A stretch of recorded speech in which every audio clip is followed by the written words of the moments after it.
Welcome back to another edition of the PFF NFL show. I'm joined today by Sam Monson. Steve Palazzolo is over in Indianapolis at the Combine already. I'll be there actually tomorrow, but right now we're going to get you ready for all things Indy. And as we're recording this, measurements are already coming in. Length for offensive tackles turning into offensive guards at the moment, guys. With one measurement. Yeah. Gone. They're getting checked. Boxes are getting checked. Boxes are not getting checked, and guys are getting moved positions. It's all happening right now. We're going to go into basically what the Combine means to us in a player evaluation aspect. It's basically how we use the Combine numbers, what we look for to then further evaluate a player. I've been on record saying I don't like the Combine because it makes me a lazy analyst, but at the end of the day, I'm still a lazy analyst, and I use these numbers to help me evaluate a player. I do think they have some merit. So it's worth pointing out for us, though, we're not grading anything at the Combine. Correct. Because I've had more than one radio request this week for people asking me to come on and explain what we're looking for when we grade the Combine.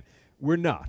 That 4.4 is a plus 0.5. We're at the Combine typically on the business side of things. We're meeting with all the NFL customers we have. We're improving relations. We're developing our product and what we do with those guys. We're there doing a little bit of byproduct stuff just from a media point of view, meeting players, all that kind of stuff. From an evaluation standpoint, we're just using the Combine the way NFL teams use it, which is like a check or just an extra piece of information to the puzzle. We've already got the grading. We've seen everything these guys have done on the field.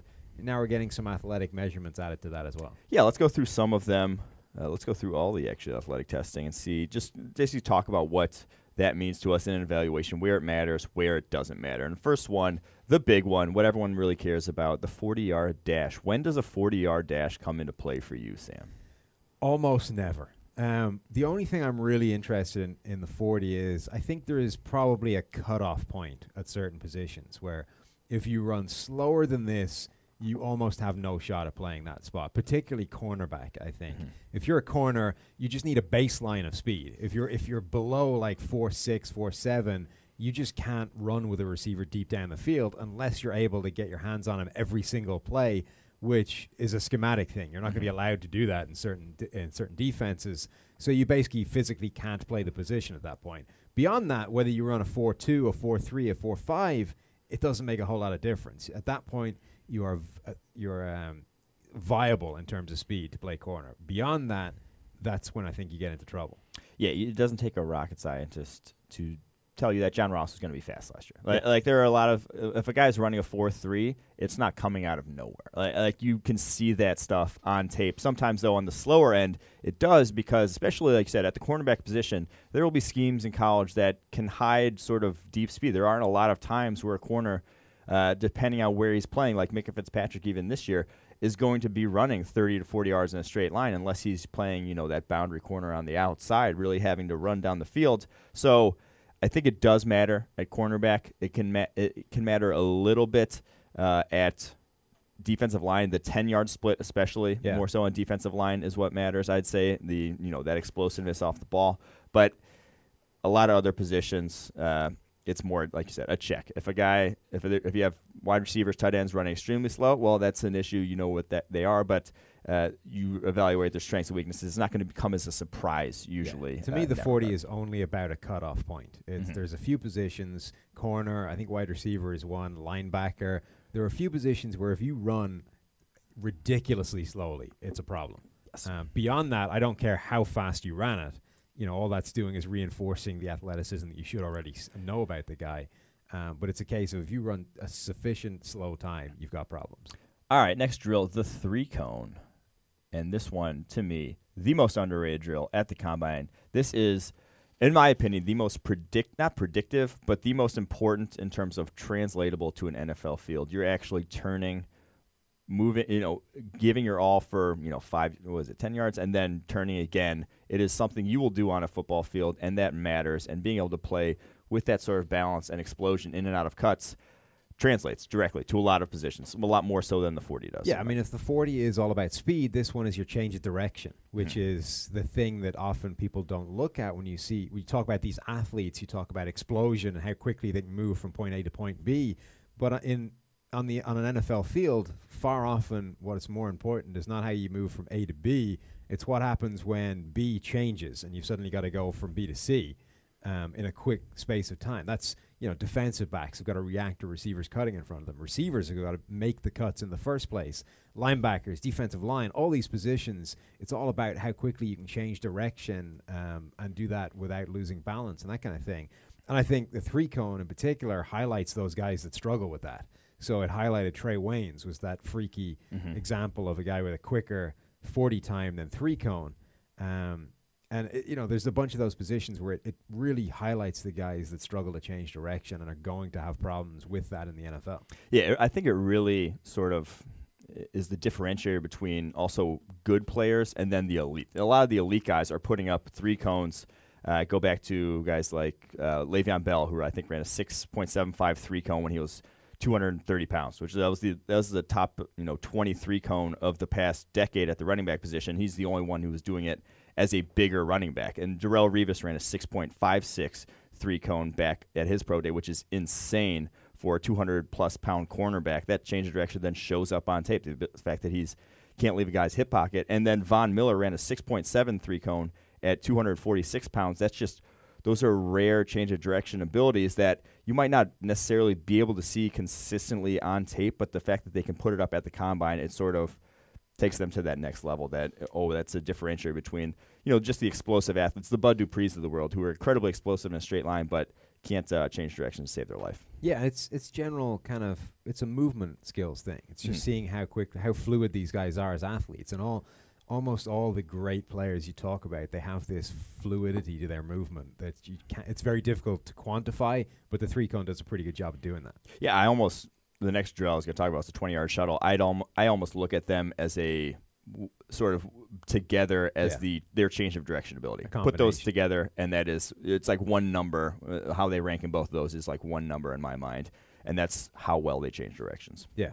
I think that's a good way of putting it. Next up, the 225-pound bench press looks awesome when you do it, but truthfully, I've never really seen much of a translation from that drill to anything that goes on in an NFL field. No, this one strikes me as being almost meaningless. It's there because it's part of the whole package, but I don't think there's a single position where it's directly translatable. I mean, for the positions you would expect it to be, you're talking offensive line, defensive line, it's almost entirely down to how big the guy's arms are, how long the guy's arms are. The guy with the short barrel, the short arms, it's almost inversely correlate. What the hell is that word? Correlative? Correlated. Correlated. There you go. Gotcha. To what you want, which is, for offensive tackles, you want these long arm guys, but those are the guys that struggle the most with the bench because they have to move the bar further than the short barrel-chested guys. Stephen Paya has the combine record of 49 reps on 225, but you have like 29 arms. Yeah, because he had tiny short arms, and that was a problem for him in the NFL. So it's a strange one. Even the guys who do well at it and are necessarily, and do have long arms. So Eric Flowers did like 37 reps, and that's never translated to the where football is that field. on the field? Like that's probably how they felt good about taking him top 10, and it's like that's never showed up. And even once. for other positions, Jarek McKinnon, I think, may have the running back record, or he did put 30 up some plus. crazy amount of reps for a running back. But Jarek McKinnon doesn't strike Not you as one mover. of the most powerful running backs on the field. So not a big one. Not a big one. It's fun to watch though. Yeah. Last drill or last group of drills, the vertical and the broad jump. Again, another drill, two drills that I put together. Yeah. In terms of they both measure just explosiveness. Exactly. Yeah. Pure raw explosion. How quickly can you shift your entire body weight in one direction, whether it's up or straight ahead in a direct line? These are the guys that should have the really fast 10-yard split in the 40 as well. Just being able to get yourself out of a static position and move extremely quickly for the first couple of yards. If you'll remember back to our great segment last week where we guessed guys' combine numbers, or guessed who they were based on their combine numbers, one of the greatest segments in podcast history. You'll remember Cameron Wake only ran a 4.67 40, but he doesn't look like a guy who runs that's not that that's a slow 40, but he looks like a guy who may run like a 4.5 40 because he had a 45.5-inch vertical. Like he gets off the line of scrimmage quicker than anybody I've seen in the past decade because of that explosiveness. Once he gets up to top speed, now he doesn't have an amazing top speed, but you don't need it at defensive end. You need that get off, and he has that, and that's what this measures. And I do think it's incredibly important for defensive line to have impressive vertical and broad numbers. I think there's a couple of positions where this is useful. Defensive line is obviously one. I think defensive backs is a good one as well because, again, whether you run the 4-3, the 4-4, the 4-6, not that important, but how quickly you can move from 0 to 10 is vitally important for a defensive back because though you're going to need closing speed on plays you see in front of you. If you're backpedaling and it stops in front of you, you got to be able to plant and drive on the ball, and that's the explosion that you're looking at there. Yeah, the guy I go back to with this drill that is a very telling case study was Jihad Ward. Everyone's like, oh, he's a great athlete coming out of Illinois. He's this raw player, whatever. 24-inch vertical. Like, you're just not going to hold up. And there's not a lot of defensive linemen. 25-inch vertical. I don't want to sell him short. No. Not a lot of defensive linemen that are just going to be – there's not a lot of – I'm going to use the word there with a 25-inch vertical. There's just not. They're just very limited athletically. That's on the very low end. So it is important, and it sort of can make you go back and look at the tape more if there are outliers like that.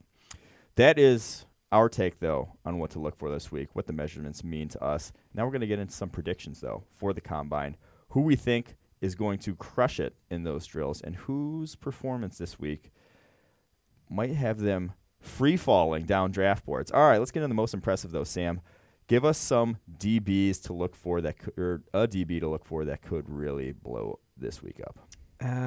I think there's a pretty good chance that Dante Jackson, the cornerback from LSU, has a pretty monstrous combine. He has blazing speed. He's got incredible quickness and short area change of direction, the stuff we talked about. And I think he's pretty explosive as well. His issue is being lightweight and pretty slight in build, which he may measure pretty small. You know, if you're a guy that dislikes just the pure build, the measurements, that's not going to go well. But I think once he gets on the field and starts doing the testing, I can imagine him having a pretty monstrous performance. Yeah, we have a second-round grade on him. Our fourth corner on our board. You would know that if you guys have the PFF draft guide, which dropped earlier this week. Make sure to go and check that out and follow along with us here.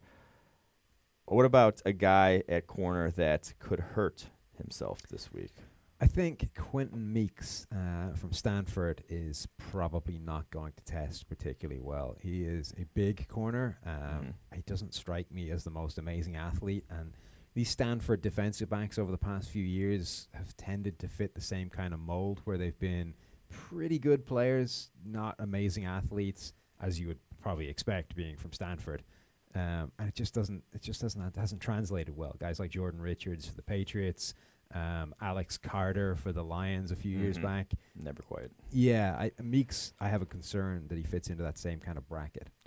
Gosh, after Richard Sherman, I'm trying to think of Stanford defenders that have really come out and done well. None of them have really dominated. They've had great defenses over that span, but the linebacker for Green Bay, Martinez, has been solid, reasonable. Yeah, they've had a couple who've been okay. Everyone else has kind of struggled. Interesting. All right, how about a safety for us that's going to blow it up this week? I'm not sure with the safeties. I mean, obviously Derwin is going to be a freak. Yeah, I think that's pretty much set in stone. Anybody else that strikes you as amazing? I was going to say Derwin myself. Yeah. I think so. We'll get to it later. We'll get some over-unders this week in terms of the prop bets. But his over-under for his vertical is 38.5, and I think that's one of the only ones I want to take the over on. I don't see him jumping under 40. He's just a freak show. Yeah. All right. How about what were your other positions, Sam? That you running back? I got running back. I think Saquon's just gonna test like a monster.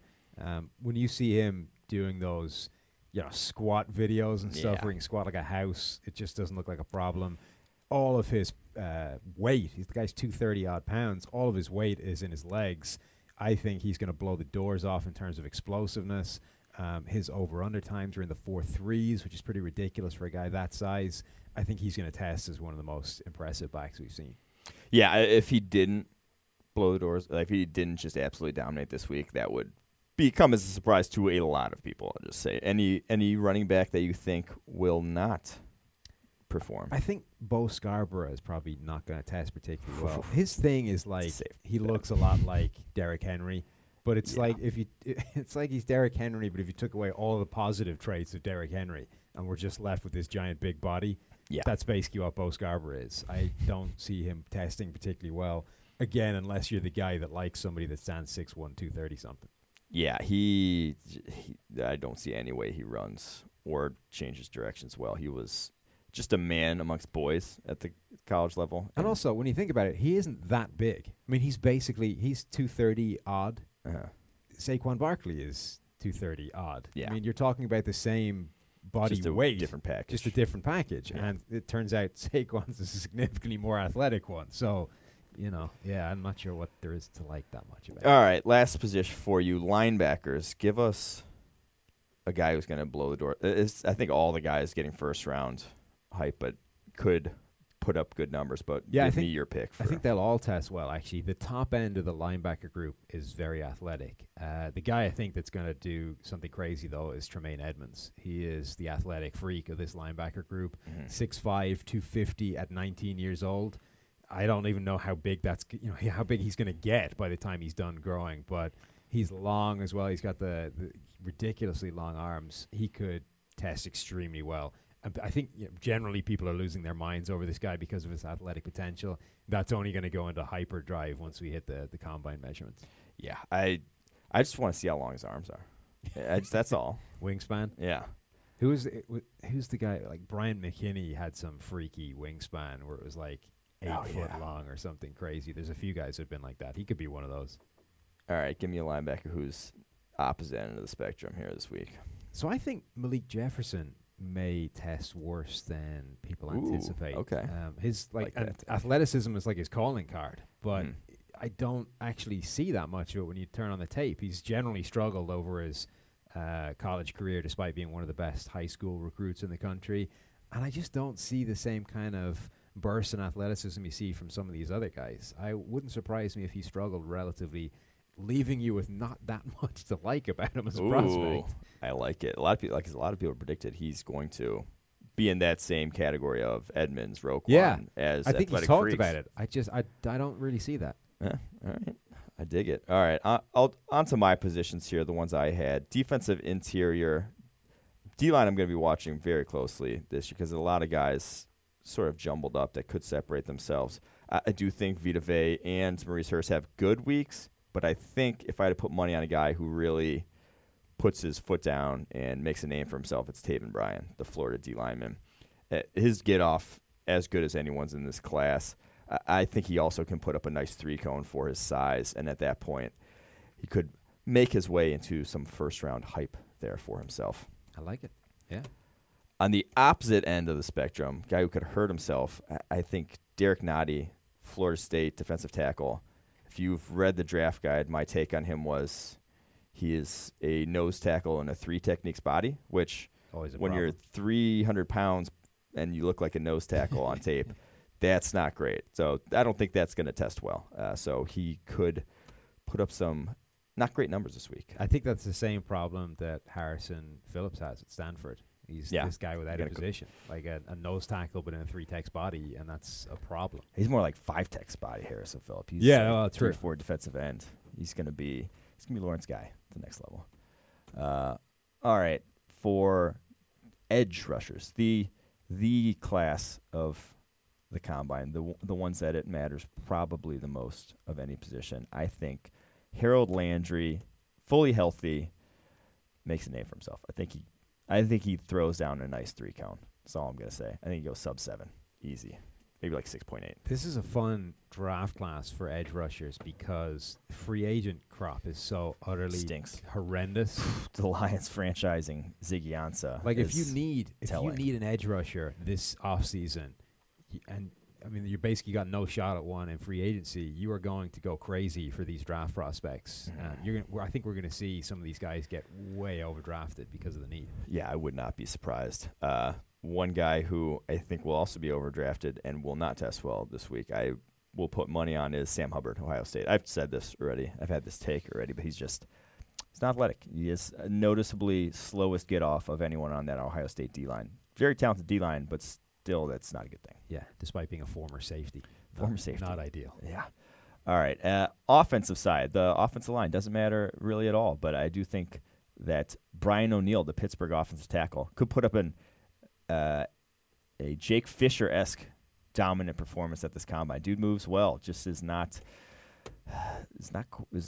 quite strong enough yet. Yeah, he's just not a great prospect. He kind of got owned at the Senior Bowl, but I think his 40, 3-cone shuttles all going to be lights out. He's going to get the Bruce Campbell. What about the most important thing for all offensive linemen? How long is his arms? Oh, he's going to have at least long enough. 33 plus. I don't know. Those were tough to see on tape.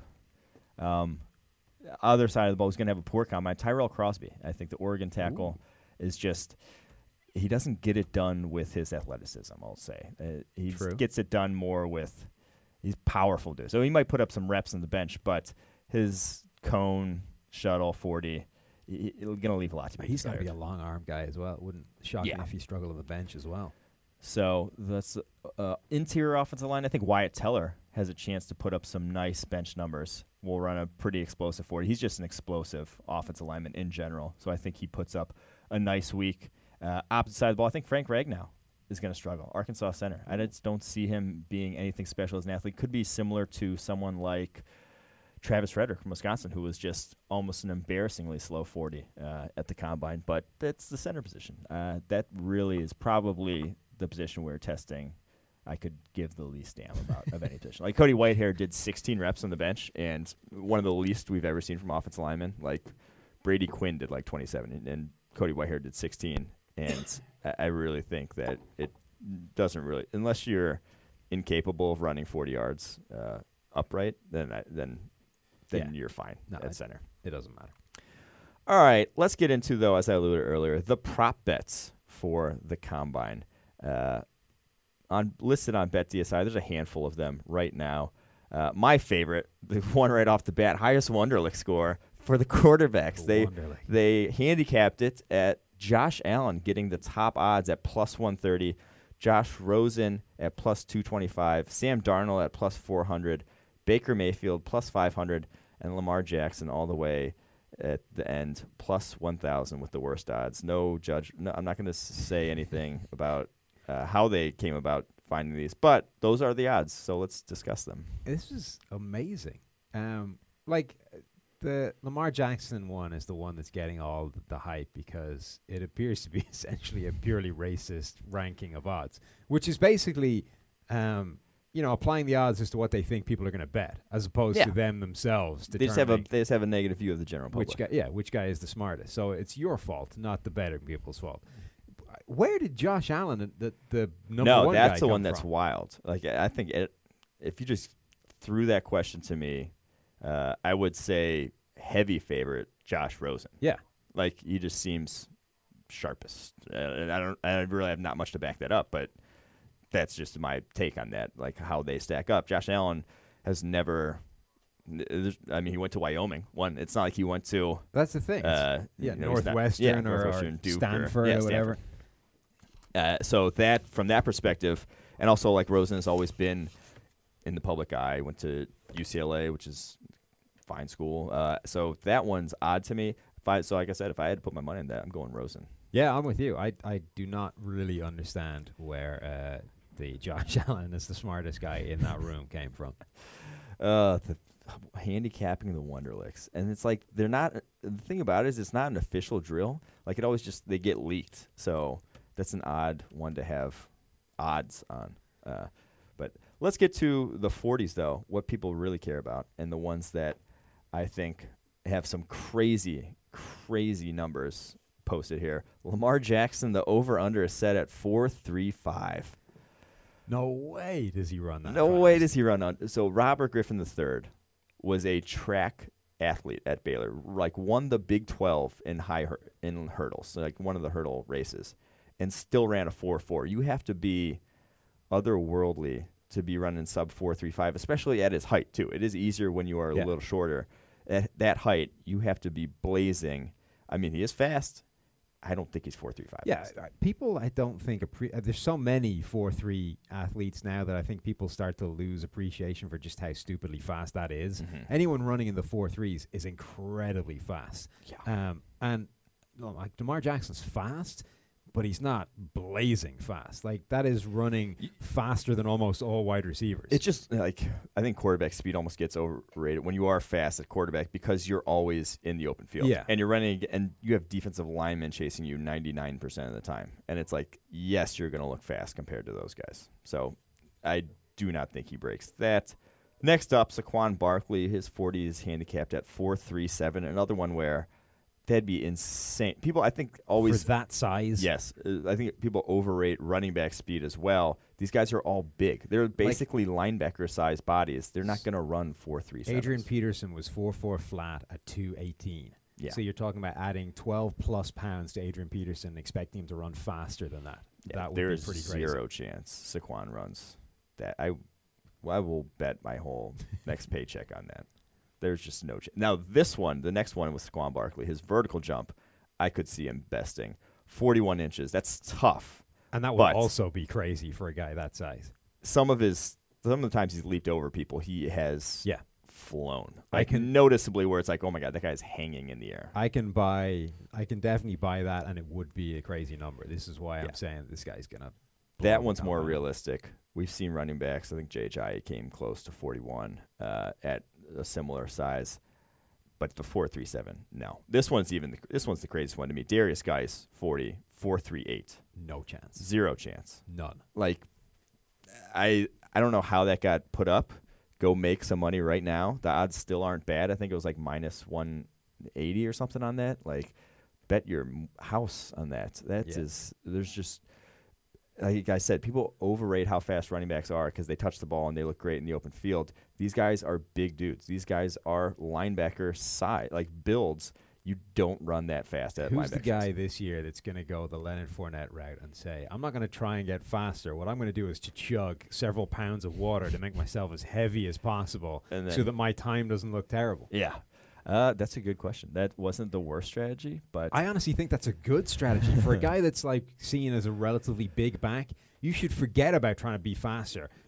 Concentrate on being as heavy as humanly possible when you run, because you're not really going to take much time off yourself, but you're going to make that time look a lot better. Yeah, well, you chug the water before the weigh-in, and then you just pee all the way up until you run, and you're good. I think the guy that should do that this year, Royce Freeman. He's not going to run particularly fastly. He's in the 230s, rarely plays like it. But if he did the Leonard Fournette route and just chugged water at the way-in and then ran what, like a 4.5? That's going to look so much better if he's weighing 235 than it would if he weighs like 220-something. Yeah. Not a bad strategy. All right, on to Minkah Fitzpatrick, whose over-under is at 4.42. This one's more reasonable. It is. I still think it's probably a little fast for him. Yeah. But it's in the ballpark. I could see it. Yeah, I'm going to go. If I had to go on that one, I'm going over. Yeah. I'd say he's more of a 4.5 flat, 4.49, that range. His vertical is set at 37 and 0.3 also, which, again, that one's more fair. Yeah, those are both in the right area, I think. That seems about him. I could, again, see just slightly under there as well. Calvin Ridley, the Alabama wide receiver, his 40 set at 4.42. The first one where I think dude could go under that. Yeah. I think he's explosive off the line of scrimmage. He's explosive. You have to be – that's like the biggest, most underrated thing about the 40 is it's still a short trip. You get up to full speed for a very short period of time. That's why a guy like Leonard Fournette can reach these great top speeds, but he still isn't he still isn't a 4.4 back. You have to be able to – that 10 time is very important, and a lot of, you got to be like a slightly built dude to have a good 10 time. Calvin Ridley is that. I think he could be sub that. If I had to bet on that one, I'd say he goes 4.4 flat. Yeah, I could see that. He's got some long speed as well. Once he gets going, he's not going to lose time in that last 10, 15 yards. Here's a fun one. Vita Vea. His 40 is set at 4.9, which if he's 340 and runs a sub 4.9, like Dontari Poe didn't even do that. Yeah, I was going to say, no chance. There's so little chance on that. I mean, like I want him to so badly because that would look awesome. But very little chance. And this one, I'll say, there's also just zero chance at. His vertical jump is set at over-under at 32.5 inches, which is out of this world for a big dude. Like, it's so hard to jump. With every, 10 pounds you put on is, 2 inches off your vertical. Like, it is just difficult to be at that size, even coming close to jumping 32.5 inches. I will be floored if he goes over on that one. It's like bet DSI did not watch any past combines, or maybe they just think the general public's idiots, which is probably the latter. Yeah, entirely possible. All right, I mentioned Derwin James vertical already, 38.5. I'm going over on that one. And last one, they list Marcus Davenport's vertical, the UTSA edge rusher, 34.5. I'm not sure which way to go on this one because he's a little bigger dude. He is. He's very And again, big. when you're big, vertical jump is tough. Like I said, Dontari Poe only did 29.5 inches on the vertical, and he was one of the biggest freaks of nature we've ever seen at the combine. It's just tougher when you're larger. I think he goes lower, if I had to say, Marcus Davenport. I don't know which way to go on that one. Dontari Poe also just dipped under 5 seconds. 4.98 was his 40 time. Which so there's no way that Vita Vea is shaving another 10th off that. Zero chance. The Davenport one, he's just not that explosive off the line of scrimmage to make me think he'll be best at. But it's a fair line there. That's it, though, for the combine prop bets.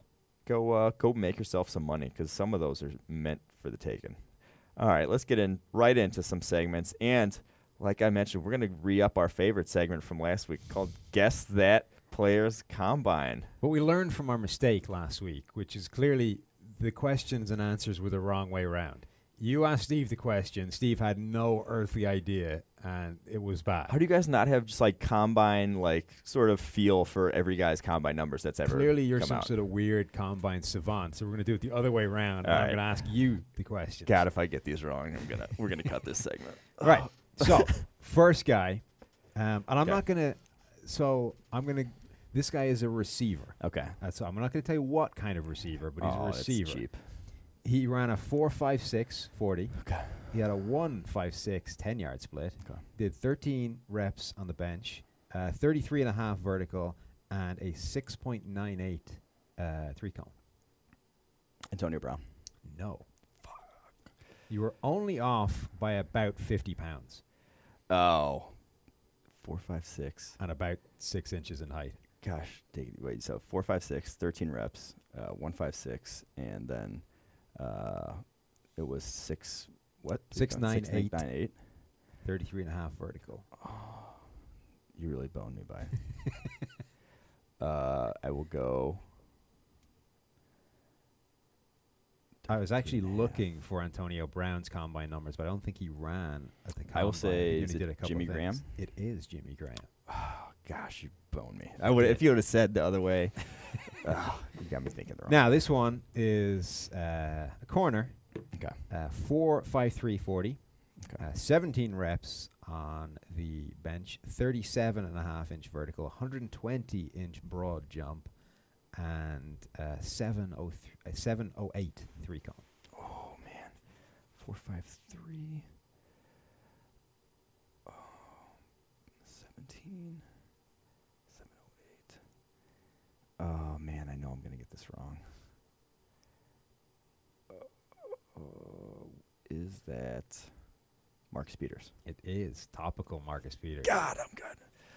Oh, See, the segment works this way. It doesn't work when you give it to Steve and he just sits there blankly, not understanding what possible players you're talking about. you gotta have you just gotta have every player's combine numbers in your head. So when you see them go on the field, like when you see this guy, you're like, oh, that's like Marcus Peters. So yeah, I was looking for Antonio Brown's for the first one, but I think he only did like a couple of drills at the combine, did the rest at his pro day. Yeah. But what is interesting is that he basically had the same numbers as Jimmy Graham at like 6 inches and 50 pounds different. 60 pounds, like insane the difference of those two guys, and they basically put up the same combine statistics. Jimmy Graham putting up 13 reps is also funny because Yes. it's not good. No, but for a those guy who's like 40 260. and 10 and three cone at that size are Yeah, they're wild. nuts. Well, we'll do some more Guess That Combine next. We know it's your guys' favorite segment, and yeah, we'll just keep going with that. That one worked this time. God, I've redeemed myself by getting one right. I feel good. All right, I on to. didn't even need to give you the clue. What was the clue going to be? Just that it was a topical corner. My heart was beating. That was a lot of pressure. All right, on to some old scouting reports. Two guys from a season ago. One that's, we'll just get right into it. One, this guy's a linebacker. He was, we'll say whether he was a hit or a miss at the end of this. Here's what he does best. Flashes lateral agility and speed to run with tight ends, as well as chase down plays from the backside. Speed to get depth, and capable of flipping his hips and locating the ball in coverage. Has the ability to take on bigger blockers at the line of scrimmage, can stand up offensive linemen at the point of attack, as well as shed and make plays. Stays low and square at the point of attack. Needs to diversify his attack, but has the quickness to be an effective blitzer on interior pass rushes. Excels at sifting through trash to find the ball. Can beat blockers with quickness and with his hands. Here's his biggest concerns, though. Tries to run around blocks too often. Takes them out of gaps and assignments. Needs to use his hands when rushing the passer. Will at times simply try to use his speed alone. When he gets overly aggressive, he tends to leave his feet and miss tackles. Had 16 this past year. Too often attacks the line of scrimmage with his arms at his sides, allowing blockers to get into his shoulder pads. That was which linebacker from a season ago, Sam? Well, it was very much more good than bad. Was a lot of good. Yeah, and a lot of the nitpicks seem to be the same, I think. So it's got to be Reuben Foster, right? Reuben Foster, which we'll call that a hit based on his first year. Yes, but just as long as he somehow gets out of his own way. Yeah, that matters. That's obviously why he fell in the draft. I mean, I don't think anyone realistically thought that his talent-wise was should have been drafted 30th or wherever he did go at the bottom of the first round. We had him as the 5th overall player on our big board. Our top linebacker played very well when he was on the field as a rookie. Did make our PFF top 101. So good on you, Reuben. Just stay on the field. Just never leave the field, actually. He should just be on a football field 24/7. This was my He suggestion. can't get in trouble. What they should do is to just tell him there's a game coming up next week all the way through the offseason and hope he doesn't notice when there isn't. Show up. Yeah. All right. On to one who maybe another guy from a season ago. This is the theme was both these guys didn't perform at the Combine last year and literally didn't perform. They didn't do anything. Reuben for one reason, this guy for injury reasons. Wide receiver, here's what he does best. Excellent route runner who can separate well due to a sharp route running. Sells double moves extremely well. Uses his hands subtly at the catch point to create separation. Attention to detail and savviness on tough sideline catches. Does not let the ball in his body. Is a hands catcher. Excels at making adjustments on the football in the air. Dangerous in the open field. Lined up all over the field and ran all full route tree. Knows how to find space in the middle of the field against zone coverage. Can finish receptions even when absorbing a hit at the catch point. Here's the concerns, though. Lacks physicality on 50-50 balls. Not elusive enough to create big plays on underneath passes. Seems to be unable to separate using pure line straight speed. His number of drops increased every season of his career. We kind of contradicted ourselves with that elusiveness bang there. What did we say? We said not elusive to create big plays underneath, and we also said dangerous in the open field with the ball in his hands. Well, he was somewhere in between this past year. That was... Well, if it didn't compete due to injury, it's either Mike Williams or Corey Davis, and that sounded more like Corey Davis than it did Mike Williams. That was Corey Davis. 7th overall on our big board, top wide receiver.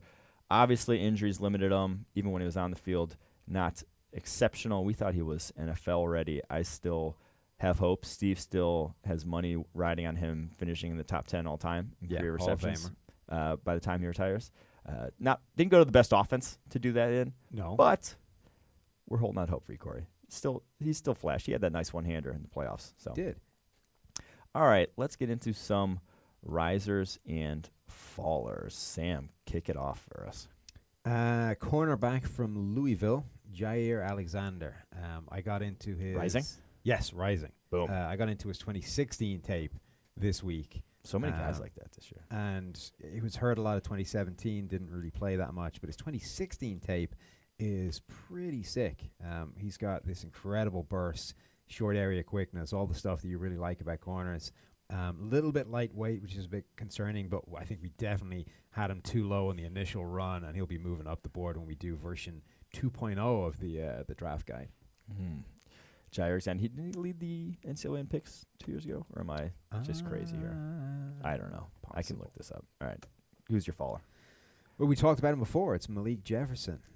The more I look at his tape, the less I love it. I think where he's best is against the run. I have serious concerns about whether he's capable of playing on third downs in the NFL. And I just don't see this incredible athleticism, which is supposed to be the thing that gives him the potential to do all this stuff. So, yeah, I'd be concerned about taking him at this point.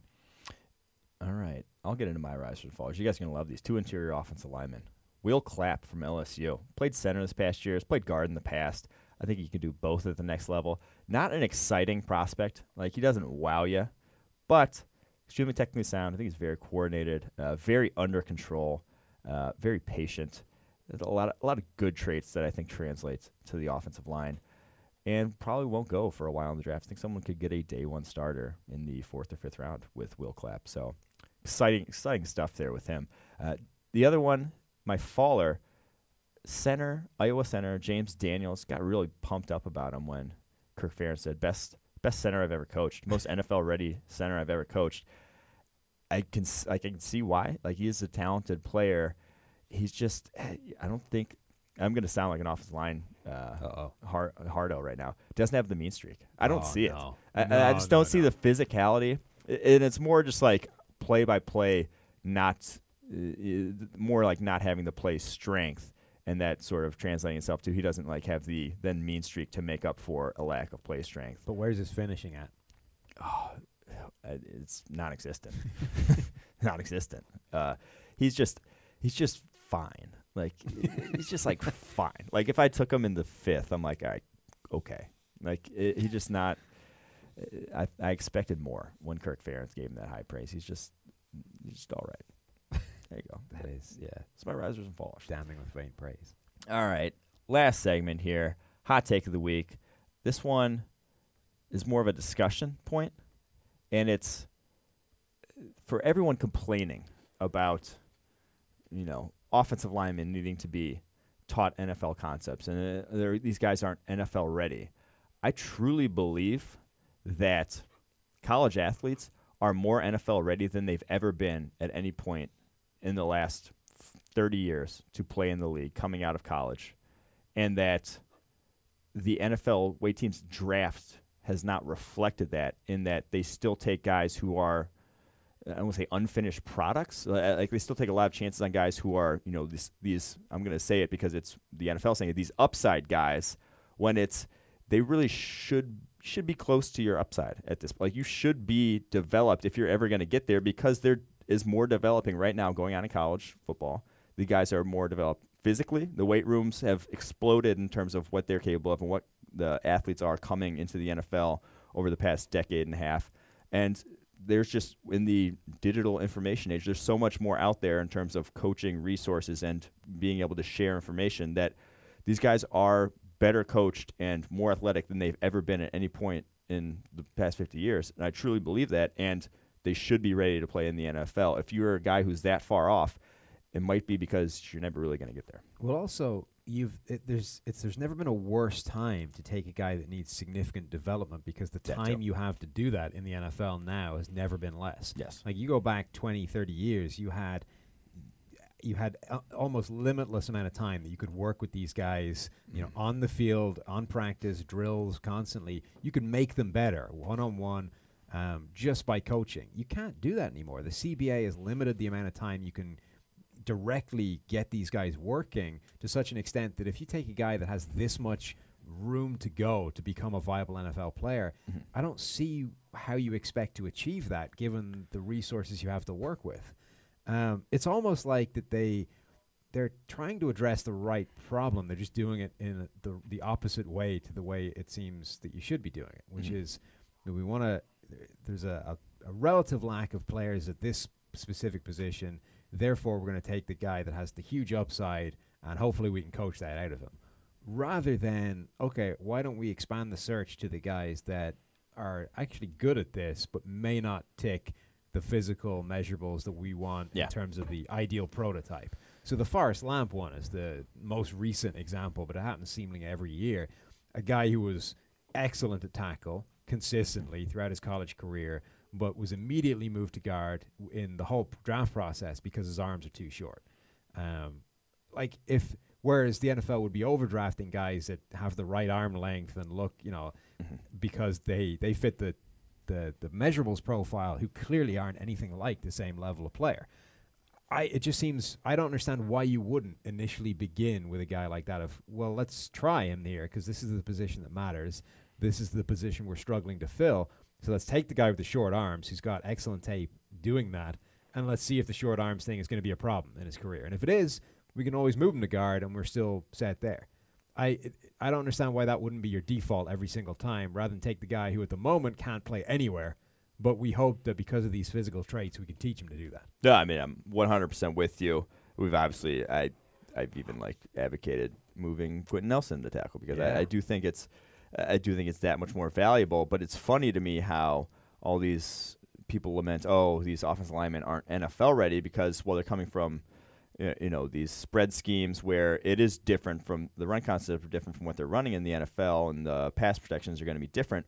But talking to Will Montgomery, our coworker who works for PFF, who played in the NFL, played college football at Virginia Tech, he said he learned pretty much everything he knew about offensive line play he learned in the NFL. They weren't teaching him proper, amazing technique. He wasn't getting that. He wasn't getting this amazing coaching. Coaching hasn't really gone down at the college level. Like I said, if anything, it's probably improved in terms of the just knowledge that's out there about certain positions and what best technique to use, how best to coach them. That's been shared. People talking about how these guys aren't ready. It really is not, because it's really not any different than what it's ever been. Yeah, is what I'm saying. They are coming out more developed than they've ever been, and they should be drafting guys who are good at the moment. I mean, I think the issue there is that close.